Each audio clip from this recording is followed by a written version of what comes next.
ओम शांति। आज की तारीख है 5 फरवरी 2022। बाप दादा के महावाक्य हैं, मीठे बच्चे समझदार बन अपना पोता मेल देखो। कोई कर्मेंद्रिय धोखा तो नहीं देती है।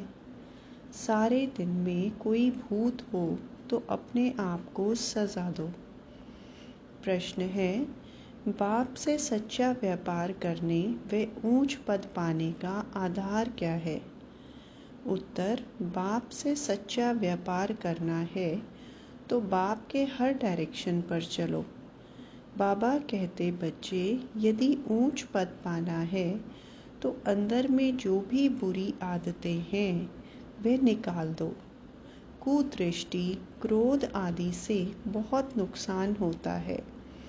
इसलिए कर्म, अकर्म, विकर्म की गुह्य गति जो बाप ने समझाई है उसे बुद्धि में रखो। ओम शांति। बच्चे आत्म अभिमानी होकर बैठे हो। हर एक बात अपने आप से पूछनी होती है। बाबा युक्ति बताते हैं कि अपने आप से पूछो कि हम आत्म अभिमानी होकर बैठे हैं। बाप को याद कर रहे हैं। तुम्हारी यह सेना है। उस सेना में सिर्फ जवान होते हैं। तुम्हारी इस सेना में बूढ़े, जवान, बच्चे आदि सब हैं। 80-90 वर्ष के बूढ़े भी हैं। यह सेना है माया पर जीत पाने के लिए। हर एक को माया पर जीत पाकर बाप से बेहद का वर्षा लेना है। माया बड़ी ज़बरदस्त है, बड़ी प्रबल है, बहुत तूफान लाती है। हर एक कर्मेंद्रिय धोखा देती है। सबसे जास्ती धोखा देने वाली कौन सी कर्मेंद्रिय है? आँखें सबसे जास्ती धोखा देती हैं। बच्चों को समझाया जाता है, भल स्त्री पुरुष हो तो भी बुद्धि से समझो हम वीके हैं, नहीं तो आँखें बहुत धोखा देंगी। यह भी चार्ट में लिखना चाहिए, सारे दिन में हमको कौन सी कर्मेंद्रिय ने धोखा दिया है। आँखें नंबर 1 धोखा देने वाली हैं। आँखें नुकसान बहुत करती हैं। सूरदास का मिसाल, देखा मुझे आँखें धोखा देती हैं तो आँखें निकाल दी। भल बच्चे सर्विस बहुत अच्छी करते हैं, परंतु माया भी कम नहीं है। आँखें बहुत धोखा देती हैं और एकदम पद भ्रष्ट कर देती हैं।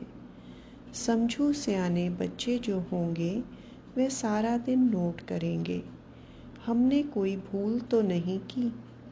भक्ति मार्ग में भी अपने को चमाट मारते हैं कि याद रहे, फिर यह काम कभी नहीं करेंगे। वैसे ही इसमें भी जांच रखो। अगर आँखें कहाँ धोखा दें तो अपने को सजा दो। किनारा कर चला जाना चाहिए, खड़ा होकर देखना नहीं चाहिए। सन्यासी लोग बहुत करके आँखें बंद कर बैठते हैं, स्त्री को देखते ही नहीं हैं। वहाँ पुरुषों के आगे स्त्रियों को पिछाड़ी में बिठाते हैं। यहाँ भी तुम बच्चों को मेहनत करनी है। विश्व का राज्य पाना कोई मासी का घर नहीं है। अभी तुम बच्चे हो संगम युग पर। बाबा कहते हैं, संगम के साथ साथ पुरुषोत्तम अक्षर ज़रूर लिखो जो किसको भी समझाने में सहज हो। पुरुषोत्तम संगम युग, जबकि तुम मनुष्य से देवता बनते हो। गायन है ना, मनुष्य से देवता किए करत न लागी वार। कौन से मनुष्य? कलयुगी। देवताएं तो रहते हैं सतयुग में, तो कलयुगी मनुष्यों को देवता, नरकवासियों को स्वर्गवासी बनाने के लिए ही बाप आते हैं। यह भी अभी तुम जानते हो। मनुष्य तो घोर अंधियारे में पड़े हैं। बहुत हैं जो कभी स्वर्ग को देख भी नहीं सकेंगे। बाप कहते हैं, तुम्हारा यह धर्म सुख देने वाला है। भल गाते भी हैं हेवनली गॉड फादर, परंतु उसने हेवन की स्थापना की यह नहीं जानते। और धर्म वाले भी कहते हैं हेवनली गॉड फादर, परंतु उन्हों को यह मालूम नहीं कि हेवन में हमारा पार्ट नहीं है। क्रिश्चियन लोग खुद कहते हैं पैराडाइज था। इन देवी देवताओं को गॉड गॉडेस भी कहते हैं, परंतु यह नहीं समझते तो ज़रूर गॉड ने उन्हों को गॉड गॉडेस बनाया होगा। तुमको बाप अब ऐसा बना रहे हैं तो तुमको मेहनत भी करनी चाहिए। अपने से रोज़ पूछो, मुझे कौन सी कर्मेंद्रिय धोखा देती है। ज़बान भी कम नहीं है। अच्छी चीज़ देखेंगे तो दिल होगी यह खाऊं। आगे तुम बच्चों की कचहरी होती थी, भूल बताते थे। शिव बाबा के यज्ञ से कोई चीज़ चोरी करना बड़ा खराब है, परंतु माया नाक से बहुतों को पकड़ती है। तो बाप कहते हैं, बच्चे बुरी आदतें जो हैं वे निकालनी चाहिए, नहीं तो ऊंच पद पा नहीं सकेंगे। भल स्वर्ग में जाएंगे, परंतु कहाँ राजा कहाँ प्रजा। प्रजा में भी गरीब साहूकार होते हैं, तो कर्मेंद्रियों की बहुत संभाल रखनी चाहिए। पोता मेल रखना चाहिए। यह भी व्यापार है ना, कोई बिरला ही यह व्यापार करे। बाप समझाते हैं, बच्चे अगर मेरे से व्यापार करना है, ऊंच पद पाना है तो डायरेक्शन पर चलो। माया तुमको भुलाएगी ज़रूर।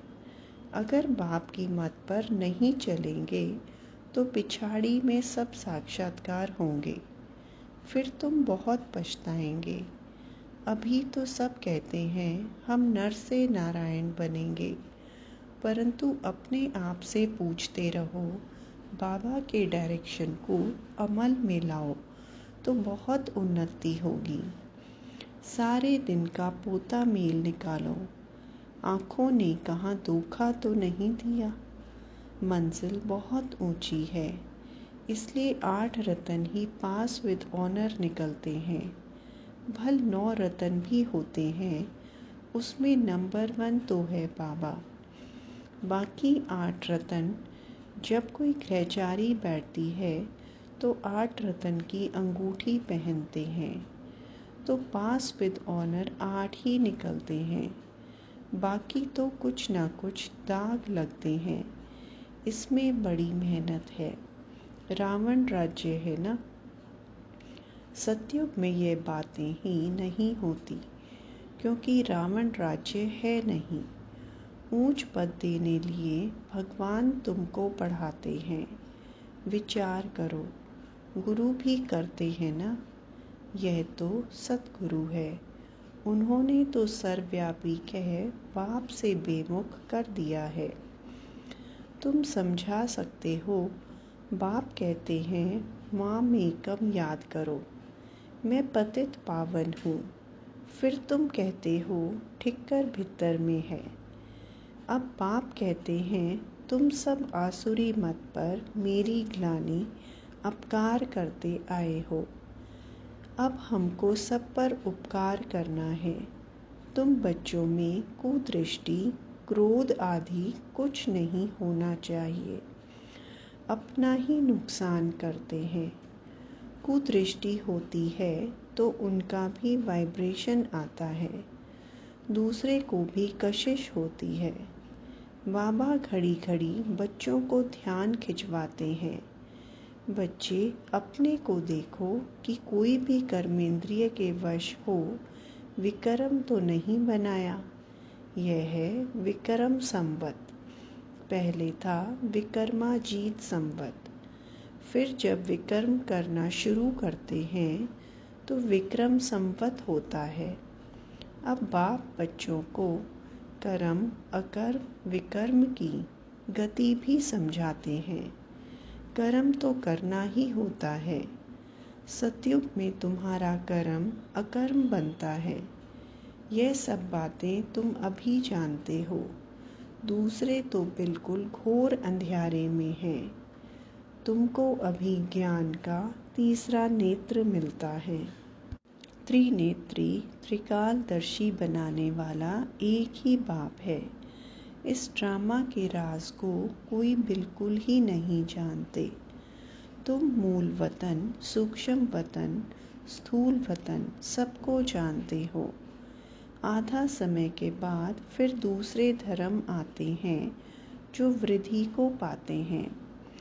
उनको गुरु नहीं कहेंगे। गुरु तो एक के सिवाय कोई है नहीं, अर्थात सद्गति करने वाला एक ही है। अब सबकी सद्गति होनी है। उनको धर्म स्थापक कहा जाता है, न कि गुरु। तो उनको याद करने से कोई सद्गति नहीं होगी, विक्रम विनाश नहीं होंगे। उसको भी भक्ति कहा जाता है। ज्ञान की लाइन में सिर्फ तुम ही हो। यह है पांडव सेना। तुम सब पंडे हो, शांति धाम और सुख धाम में ले जाने वाले। तुम्हारी बुद्धि में है हम गाइड्स हैं। बाबा भी लिबरेटर और गाइड है। हर एक को लिबरेट करते हैं। बाबा कहते हैं मुझे याद करो तो विक्रम विनाश होंगे। फिर अगर कोई विक्रम किया तो 100 गुना दंड हो जाता है। इसलिए जहाँ तक हो सके विक्रम नहीं करो, जो नाम बदनाम हो। विक्रम करने से फिर वृद्धि हो जाएगी। इसलिए अब बहुत खबरदारी रखना। भाई बहन की दृष्टि बहुत पक्की चाहिए। हम ब्रह्मा के बच्चे, शिव के पोत्रे हैं। शिव बाबा से हमने प्रतिज्ञा की है, फिर भी माया बहुत धोखा देती है। कहना बड़ा सहज है, हम लक्ष्मी नारायण बनेंगे, परंतु डायरेक्शन पर भी अमल करना पड़े। स्त्री पुरुष सारा दिन यह ज्ञान की बातें आपस में करते रहें। दोनों कहते हैं हम बाबा से पूरा वर्षा लेंगे, टीचर से पूरा पढ़ेंगे। अरे ऐसा टीचर फिर कब मिलेगा क्या? यह बस तुम ही जानते हो। देवताएं भी बाप को नहीं जानते तो और धर्म वाले कैसे जानेंगे? अब तुमको बाबा सारी सृष्टि के आदि मध्य अंत का ज्ञान सुना रहे हैं। यह ज्ञान फिर प्राय लोप हो जाएगा। मैं ही प्राय लोप हो जाता हूँ तो फिर यह ज्ञान कहाँ से मिलेगा? बाबा बच्चों को युक्ति बताते हैं तो हमेशा याद रखो कि हमको शिव बाबा सुनाते हैं। यह जानते हैं मैं भी शिव बाबा से वर्षा ले रहा हूँ। यह भी स्टूडेंट लाइफ में है। तुम भी मनुष्य से देवता बनने के लिए पढ़ रहे हो। देवताएं होते हैं सतयुग में, कलयुग में मनुष्य हैं। उसमें भी अनेक धर्म हैं। यह बहुत समझने की बातें हैं। यहाँ आते तो बहुत हैं, फिर भी तकदीर में नहीं है तो कहते हमको संशय आता है शिव बाबा इसमें कैसे आकर पढ़ाते हैं। मैं नहीं जानता हूँ। अरे शिव बाबा अगर न आए तो भला शिव बाबा को याद कैसे करेंगे जो तुम्हारे विक्रम विनाश हों। उनकी याद के बिना तो विक्रम विनाश हो न सकें। सजाएं बहुत खानी पड़ेंगी, बाकी पाई पैसे का पद मिलेगा। यह राजधानी बन रही है। राजाओं के आगे दास दासियां भी होते हैं ना। बाबा से पूछो कि हमारा शरीर अब छूट जाए तो हम क्या जाकर बनेंगे, तो बाबा सब कुछ सुना देंगे। नंबरवार तो है ना। यह पढ़ाई बड़ी ज़बरदस्त है। इसमें कमाई बहुत है। मनुष्य कमाई के लिए कितने हैरान रहते हैं। रात दिन बुद्धि उसमें लगी रहती है। सट्टा लगाते रहते हैं। तुम्हारे पास भी बड़े व्यापारी लोग आते हैं। कहते हैं क्या करें, फुर्सत नहीं है। अरे विश्व की बादशाही मिलती है। सिर्फ शिव बाबा को याद करना है। अपने इष्ट देव को भी याद तो करते हो ना। कोई देवता को याद करने से विक्रम विनाश नहीं होंगे। इसलिए बाबा बार बार समझाते रहते हैं ताकि कोई ऐसे न कहे कि हमको कोई ने समझाया नहीं। तुम बच्चों को हर एक को पैगाम देना है। एरोप्लेन से पर्चा गिराना भी बहुत अच्छा है। कोई ऐसा न रह जाए जो कहे कि हमको मालूम ही नहीं पड़ा कि बाबा आया है, इसलिए यह सब करना पड़ता है। ब्रह्मा है शिव का पहला बच्चा। प्रजापिता ब्रह्मा वह भी बाप ठहरा ना। ब्रह्मा द्वारा शिव बाबा स्वर्ग की स्थापना करते हैं। बाबा कहते हैं मैं इन द्वारा आदि सनातन धर्म की स्थापना कर रहा हूँ। होवनहार विनाश के बाद विश्व में सुख, शांति, पवित्रता होगी। कल्प कल्प ऐसे स्वर्ग की स्थापना होती है। सदैव बाबा बाबा कहते रहो। बाबा कहने से ही आँखों से प्रेम के आंसू आ जाएं। बाबा आपसे कब मिलेंगे? परंतु जो सम्मुख बैठे हैं वह मानते नहीं और नहीं देखने वाले तड़फते हैं। वंडर है। लिखते हैं बंधन से छुड़ाओ। कोई कोई तो बाबा के बनकर फिर माया के बन जाते हैं। फिर पिछाड़ी में याद आएगा। मरने समय सबको कहते हैं राम राम कहो। फिर अंत में कशिश होगी। समझेंगे बाबा की याद से हम विक्रम तो विनाश करें। बाबा कहते हैं मीठे मीठे बच्चे अपना कल्याण करो।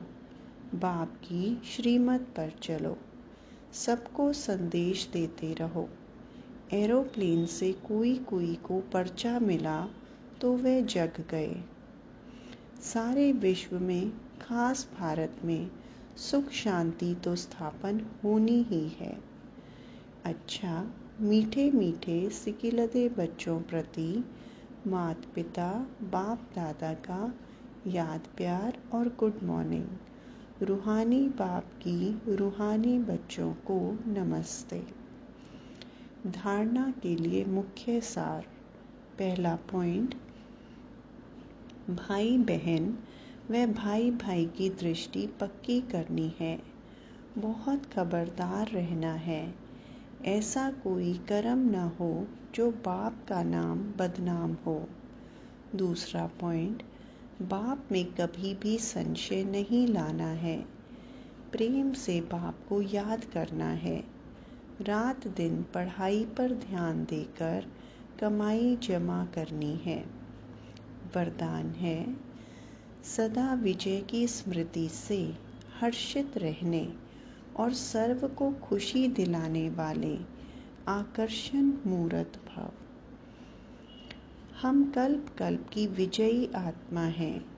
विजय का तिलक मस्तक पर सदा चमकता रहे तो यह विजय का तिलक औरों को भी खुशी दिलाएगा, क्योंकि विजयी आत्मा का चेहरा सदा ही हर्षित रहता है।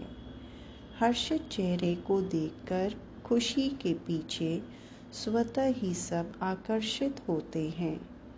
जब अंत में किसी के पास सुनने का समय नहीं होगा, तब आपका आकर्षण मूर्त हर्षित चेहरा ही अनेक आत्माओं की सेवा करेगा।